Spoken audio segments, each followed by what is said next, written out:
ഈ മോൻ വന്നതേ ചുമ്മാ പോനല്ല. അതെ, പറഞ്ഞതുപോലെ വെറുതെ ആയില്ല. നമുക്ക് ദുൽഖർ സൽമാന്റെ ഫിലിമോഗ്രാഫി നോക്കാം. ആദ്യം ആക്ടിങ്. പുള്ളി അഭിനയിച്ച അല്ലെങ്കിൽ പുള്ളിയുടെ ക്യാരക്ടർ വ്യത്യസ്തമായ ഒരു 4 ക്യാരക്ടർ. എല്ലാം ഓരോ തോന്നലല്ലേ പത്രോസേ? താനും ഞാനും ഒക്കെ ആരുടെങ്കിലൊക്കെ തോന്നലാണെങ്കിലും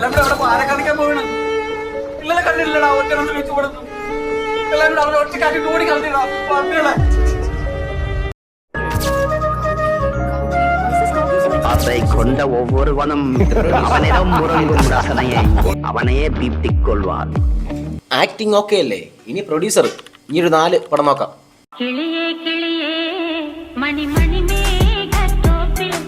ലീവിൽ പോയില്ലായിരുന്നെങ്കിൽ ഞാനിന്ന് തന്റെ പോസ്റ്റ്. സിനിമാ നടി ശോഭന അവരുടെ ആദ്യകാല സിനിമകൾ കണ്ടിട്ട് ഭയങ്കര പ്രേമമായി. മോഡേൺ സ്റ്റുഡിയോസ് തയ്യാറിക്കവിരിക്കും തിരപ്പടം സാന്ത തമിഴ് സിനിമാവിൻ മുതൽ പേയ് പടം.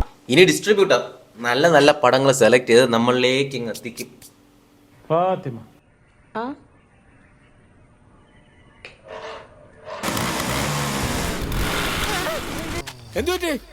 ഒന്നുമില്ല, വണ്ടി ഒന്ന് സൈഡാക്കിയാ.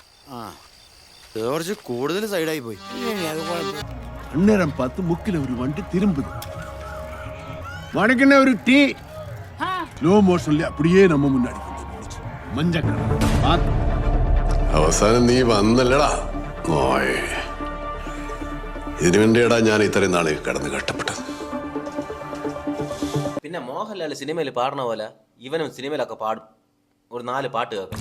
അതൊരു ജിന്നാണ് മകൻ.